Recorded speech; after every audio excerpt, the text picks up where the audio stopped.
our dad didn't want us to have a memorial last year. This is not a memorial. If he would to say, didn't I ask you not to have a memorial? We would say, well, you didn't say not have a birthday party a year after I passed. So we're considering this his birthday party. He would have been 99 this year.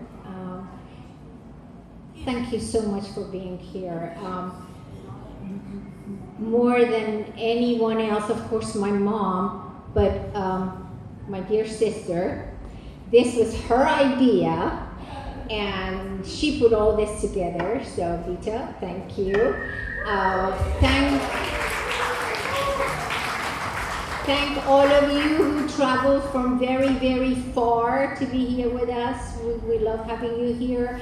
I am going to introduce, well, the first thing we're going to do is we're going to watch a video that the Port of LA put together for my dad. They held a special board meeting, and in that board meeting, they dedicated the board meeting to my dad, and we are going to watch the video they made for us. Today, we're convening this meeting in the memory of Ebrahim Khalvati, who recently passed away at the age of 97. Mr. Khalvati spent his last 35 years as a City of Los Angeles employee, 31 years at the Port of Los Angeles. Ebrahim was born in 1923 in Tehran, Iran. He came from an academic family, and he was identified as intellectually gifted at a young age. He studied at Tehran University, earning the equivalent of a Bachelor's of Science degree in civil engineering and subsequently a Master's of Science degree in geodesic studies at the National School of Geographic Sciences in Paris. In 1957, he published a textbook on geodesic sciences, which is still in use today. He was also a professor of geodesic sciences and established the School of Geodesic Sciences at Tehran University. As a major general in the Iranian army, he was responsible for surveying and laying Iran's borders, including the border markers for the Iran-Iraq Peace Treaty of 1975. In 1957, he met and married the love of his life, Nahid Nezman Tehrani, and together they raised 3 children. As a high-ranking general in the Shah's army and a beloved college professor, Ebrahim led a fulfilling and affluent life in Tehran.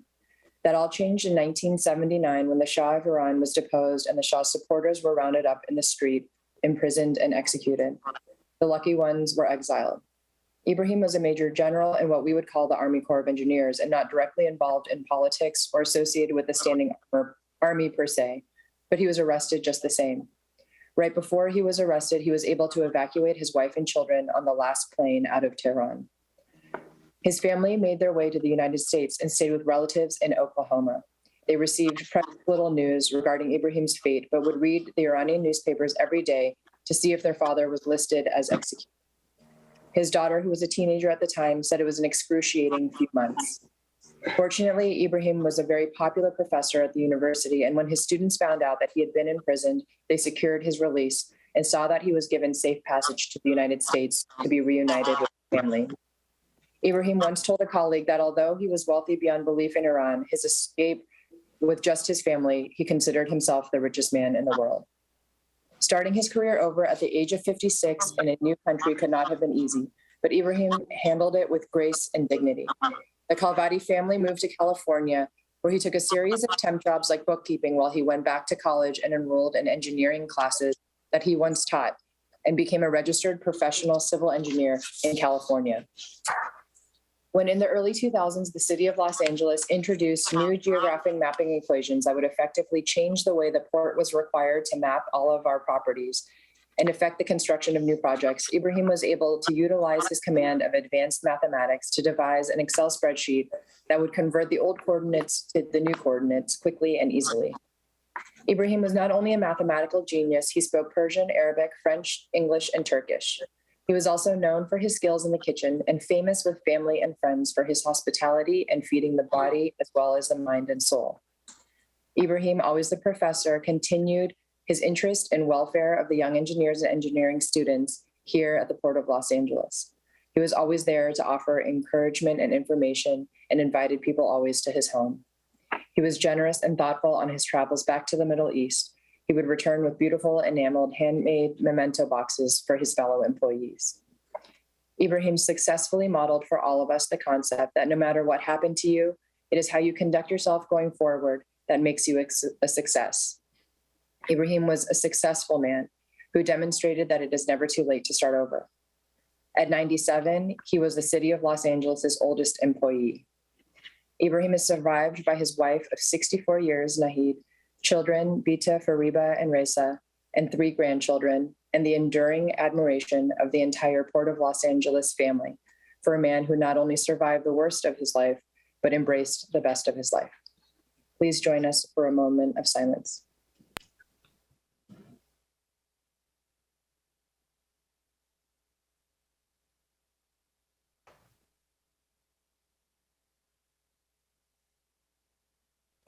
Thank you. Condolences to Mr. Khalvati's family. That was a great tribute, President Lee. Thanks for sharing that.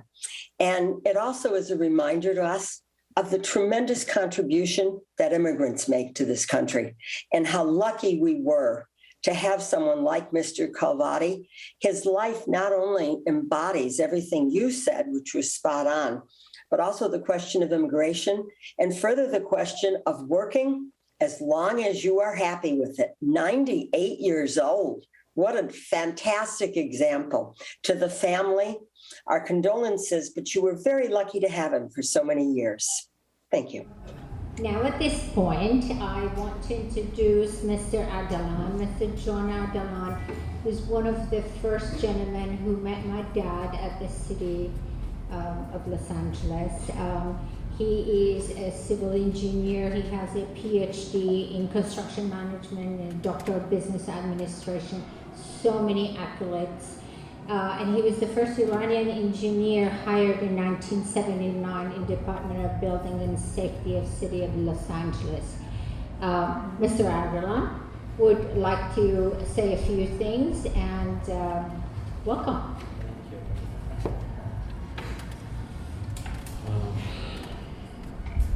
First, I want to speak Farsi, if you don't mind, and then I have some English words. با عرض سلام به حضار محترم و با تشکر از خانواده محترم خلوتی، به خصوص ناهید خانم عزیز، بیتای عزیز، فریبای مهربان و رضا جان و نوه‌های عزیزشان برای فرصتی که به من داده شد که راجع به تیمسار ابراهیم خلوتی صحبتی داشته باشم. امروز ما دور هم جمع شده ایم که با خانواده خلوتی زندگی 97 ساله تیمسار ابراهیم خلوتی را جشن بگیریم و یادآور خاطرات زندگی پربار این بزرگوار باشیم. به قول آمریکایی‌ها celebration of life. افتخار من همکاری با ایشان و شناخت بیشتر از یک انسان والا و فرهیخته که علاوه بر تحصیلات عالیه ایشان در آن زمان برای ما یک الگوی راستین و افتخاری برای جامعه کوچنشین کالیفرنیای جنوبی و به جرأت بگم افتخاری برای همه ایرانیانی که در سراسر دنیا سکنا جسته‌اند بوده است. هر کلام و رفتار این مرد بزرگ نمایانگر یک ایرانی متمدن در قرن 21 می باشد. نوشته ای را که از بیتای عزیز دختر بزرگ این بزرگوار دریافت کردم که نوشته و خط زیبای این زنده یاد می باشد که بد نیست آن را برایتان بازگو کنم. به نام پروردگار یکتا، با سلام فکر می کنم بس است که راجع به خودم صحبت کنم، ولی می بینم که کسی خریدار نیست. تحصیلات من مهندس راه و ساختمان از دانشکده فنی دانشگاه تهران، شاگرد اول با نشان دانش. تحصیلات من در فرانسه 3 سال بدون مرخصی و بدون دریافت حقوق. آن زمان هم مثل حالا میگفتند که ما حقوق شما را در ایران میدهیم. هر کسی میخواهد بماند و تحصیلاتش را ادامه بدهد باید خودش تقبل کند. زمان مرحوم دکتر مصدق 3 سال را با مشقت تمام کردم و در فرانسه هم نفر اول شدم. بین 5 فرانسوی و 2 ایرانی به ایران برگشتم به جغرافیایی ارتش. تغییراتی انجام گرفت. خداوند پدر تیمسار سرتیپ نورتاج را بیامرزد. ایشان رئیس آن موقع من بودند و با کلیه پیشنهادات من راجع به تبدیل اداره جغرافیایی به سازمان کشور موافقت فرمودند و در نتیجه سازمان جغرافیایی نزهی پیدا کرد. کارهای مهمی که در آن زمان جغرافیایی انجام دادم: 1. از تمام کشور نقشه درست کردم. 2. چندین سازمان را آموزش مکانی دادم. 3. با همکاری سازمان برنامه اداره نقشه برداری را تشکیل دادم. 4. کلاس نقشه برداری را تشکیل دادم و از یک اتاق اجاره‌ای به دانشکده نقشه برداری تبدیل کردم و تمام استادان و رئیس و غیره از شاگردان من بودند. البته در اول کار. حالا نمیدانم چطور است و چیست. کتاب‌های مربوطه را برای شاگردان نوشتم و آنها را تدریس کردم. اینها را میگویم که من در هیچ موقع دنبال تحصیل مال بدون دلیل نبودم و حالا که شما به آن پی برده اید خیلی دیر است. باز هم به من فشار می آورند مگر با مردم باید اینطور رفتار کرد؟ املاک و زندگی من را گرفتید بدون دلیل و حالا متوجه شدید چرا هی می خواهید چیزی از زندگی من به خودم بر نگردد. یعنی خداوند عالم داناست. عجیبا و حیرتا قضاوت با شماست.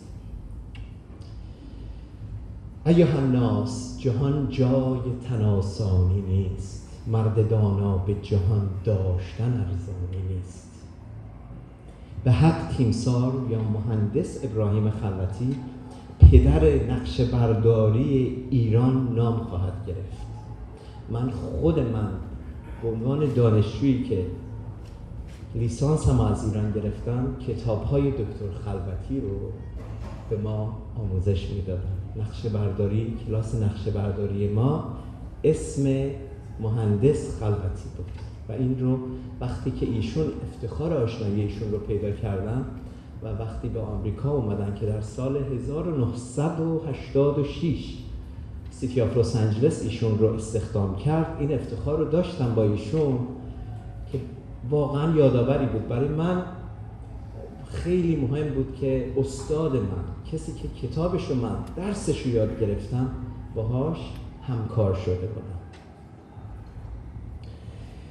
کسی که با خلاصه زندگی 2 مرحله‌ای، یکی در ایران و دیگری در آمریکا، که به نحوه احسن در هر 2 مرحله زندگیشان با دراوت، پشتکار، سواد و آشنایی کامل به علم ریاضیات، هندسه، نقشه برداری توانسته نام خود را به ثبت برسونند.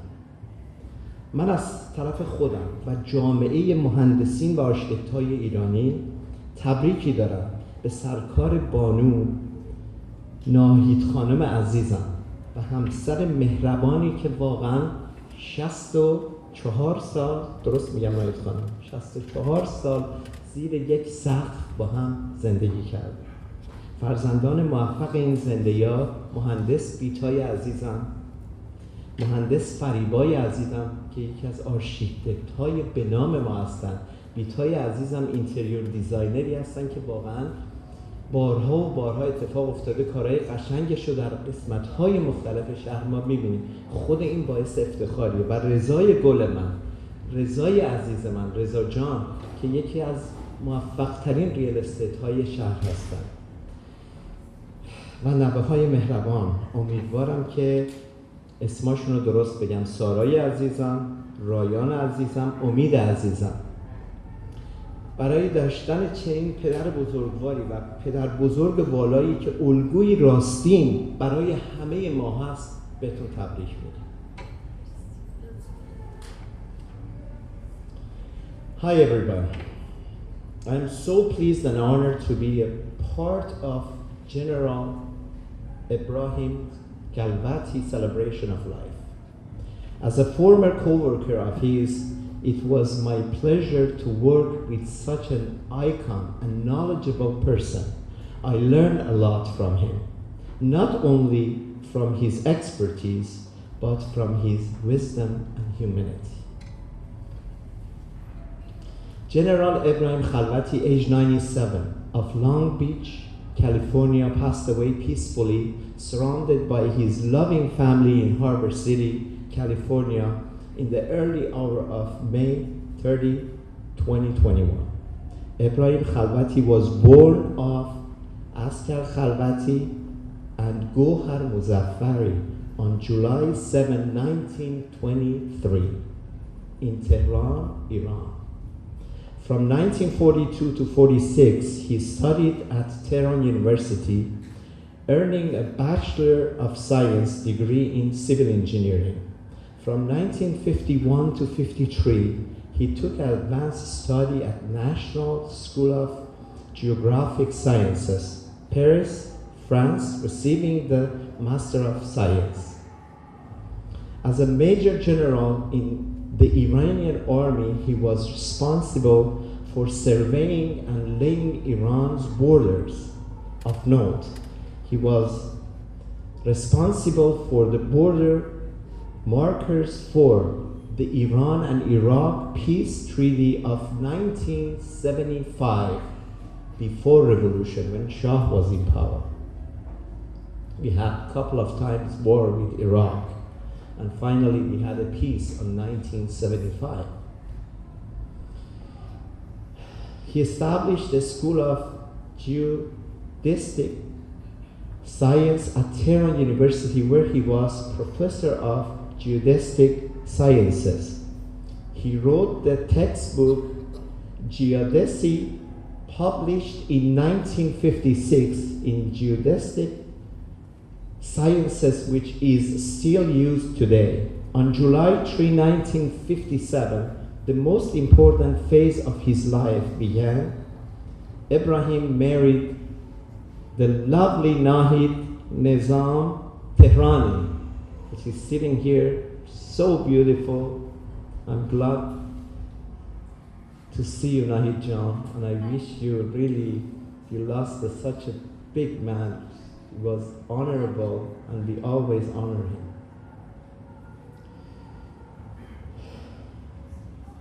Starting his life over the age of 56, he became a duly registered professional engineer in civil engineering in California. As a Port of Los Angeles civil engineer 3, he continued his services of 31 years until his final day at the age of 97. This surely is testament to his endurance and dedication to the profession. Ebrahim was a great man, husband, father, grandfather, and friend. His example of generosity and sagacity will be missed and act as beacon for us to follow, as he is alive in our hearts. Ebrahim is survived by his loving wife Nahid, his children Bita, Fariba, and Reza, and by his grandchildren Omid, Sarah, and Ryan. How lucky we are if we get to live to age of 97. But what we do with all of those years in what matters. He made each year count. He was a very successful person and large part of society. He was extremely hard working and kept a positive attitude. I was noticing it when I was working with him. He was the best person to be and my role model. He was my role model. We can take away so much from General Ebrahim Khalvati. Beautiful life. He has left a legacy for us to continue, and that is to, first and foremost, love your family and friends, and not only work hard, but to enjoy the type of work you have chosen, which will ultimately lead you to a large life with prosperity and enjoyment. در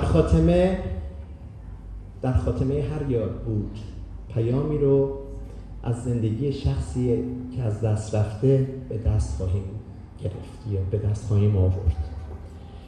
در نتیجه آنچه که از زندگی پربار تیمسار ابراهیم خلوتی تجربه کردیم این بود که من که میدانم شبی عمرم به پایان میرسد، نوبت خاموشی من سهل و آسان میرسد. من که میدانم شبی عمرم به پایان میرسد، نوبت خاموشی من سهل و آسان میرسد. پس چرا عاشق نباشم؟ پس چرا عاشق نباشم؟ آقای خلوتی عاشق ناهید خانم بود، عاشق بچه هاش بود، عاشق نواهاش بود، عاشق دوستاش بود. عاشقی بود که الان ما از هر جای دنیا عاشق ایرانش بود، عاشق همکاریش بود، عاشق کارش بود.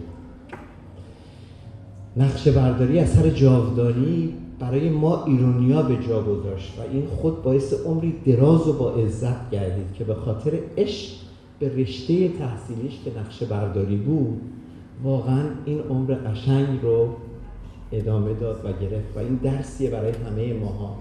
تا سن 97 سالگی مهندس خلوتی کار میکرد و واقعا کار میکرد. روحشان شاد و یادشان گرامی باد. به احترام روح این روانشاه به پا خیزیم، ازتون خواهش میکنم و یک دقیقه سکوت داشته باشیم و در دل خود اهل هر دین و مرامی هستید، هر دعایی رو که میتونید برای تیمسار عزیز ما داشته باشید خواهش میکنم در ذهنتون، در مغزتون، در فکرتون چشاتون رو ببندید و بگید. Let us have a moment of silence to remember him and to show our respect to our friend General Ebrahim Khalvati.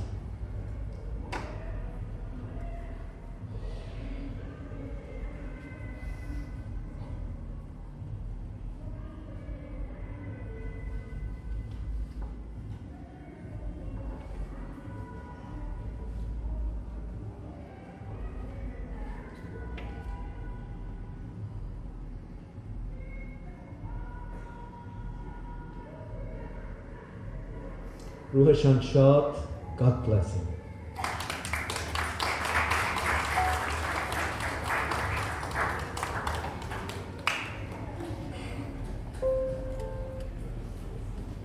I hope your Persian is a little better by now. I hope you understood every word, and if you didn't, you translated.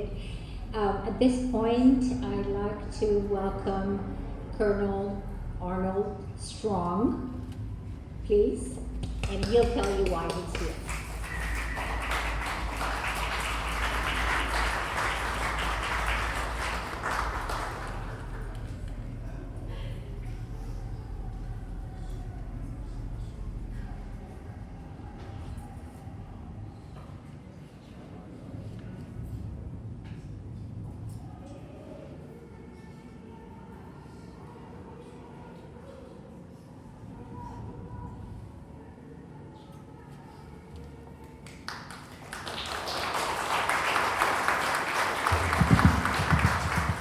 Okay, so you couldn't get as Los Angeles an afternoon as today when we are celebrating simultaneously the incredible life of General Khalvati, along with Eid Mubarak, Assalamu alaikum, thank you so much, and Pride going on right here in the city of Long Beach.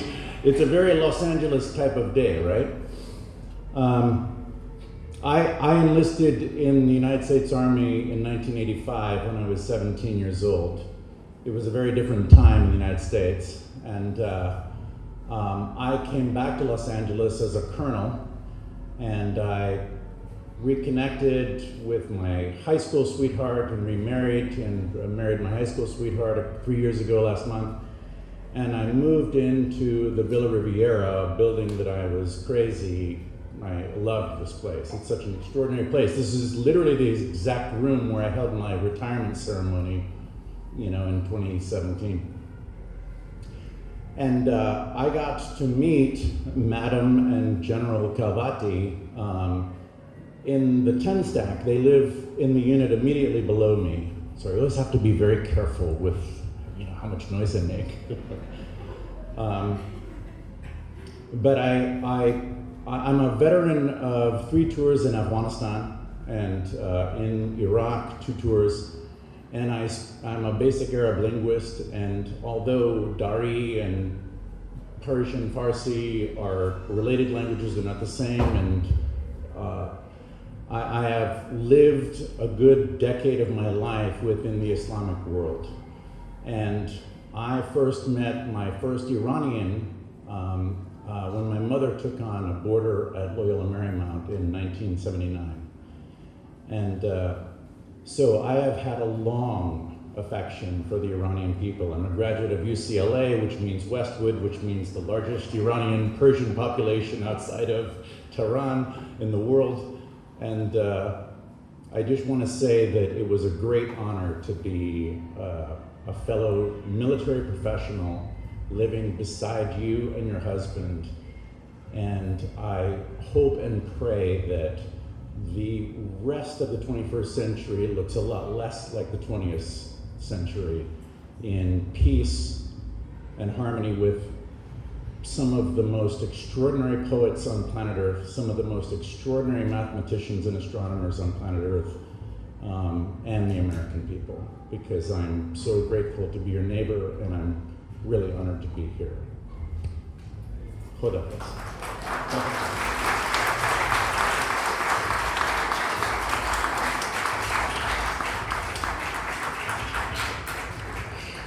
So, I hope you feel free to get up and get some appetizers while we're doing the rest of the program, which is going to be a little bit more casual. I'd like to invite my beautiful niece, and she's going to say a few things about her grandpa, Sarah.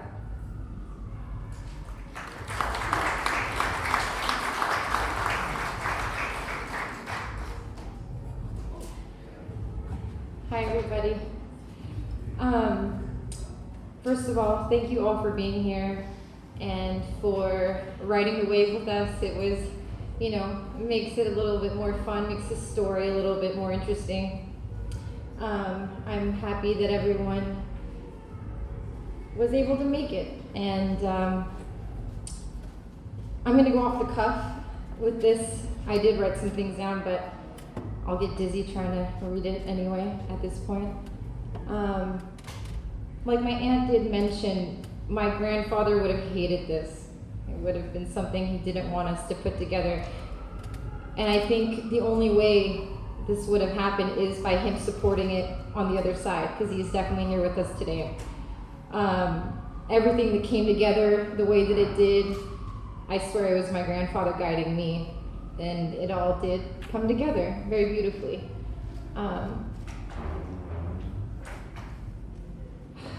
Everyone in this room knows my grandfather. He was a great man of integrity. He stoic, maybe at first glance, but he always, if you look twice, he'd throw you a little charming smile or a wink and a giggle or some kind of chuckle just to let you know he's all mush inside. A great man of honor and integrity, extremely impeccable, set a standard unbelievable to reach, to be quite honest, for at least most human, I believe. But he did it, it was a very interesting dynamic my grandfather had, because although he was this great man of structure and order, and he was so proud, he also lived with such humility, and he walked in such a humble way, and always reminded us of what to value, which is, first of all, our family, the support that we have around us, surrounding us at all times. God. Spirituality was a big part of my grandfather's life, and it is as from me as well, and it's because of his perspective on the matter. Like he's in this room right now. He's completely here. He's probably throwing me a cheeky smile and saying, "Pedar souffle" or something. He was just so much fun. He could be completely focused on doing something, and if one of his grandchildren walked in the room or one of his children, he lit up and he'd forget what he was doing, and all he wanted to do was give that focus to that individual, any family member. It doesn't even matter if you were blood related. As long as he knew you, or if he didn't, he'd get to know you, and he'd make you feel so welcome. His warmth was infectious. It gripped you, it tugged you at the heart and pulled you in. And then he fed you, so you get comfortable with his warm embrace, and then he'd make you heavy so you couldn't move and you just have to hang out. And then you'd probably take a nap. Next thing you know, you're leaving at like 9 p.m. when you showed up at 11. And you would enjoy it because he was enjoyable. He was so funny. To be honest, my Farsi's not the best, but we'd sit around him and he'd tell us these stories. I'd probably pick up 5 out of 50 words, but I felt it. I felt the vibration of the story, the energy of it, and we laughed constantly.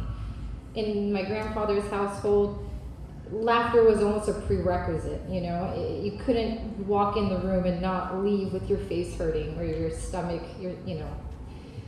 aching from laughter. And he's the only person in my entire life I've ever witnessed actually be impeccable with his word. He never spoke a word that he didn't mean, and his actions were so loud. He didn't have to speak, to be honest. He just showed you. He showed you by showing up for work with perfect attendance for how many God knows years, and just the way that he prioritized his values, his wife, his children, his grandchildren, and I'm just so honored and grateful that I was able to come into this life as his granddaughter and to experience him in the ways that I did. And, I'm not sad because he lived a very long life, and I was fortunate enough to experience a lot of that with him. Thank you so much for being here again. I know everyone's hungry, tired, and probably pretty hot, and so we'll get this going. But thank you again for showing up for all of us.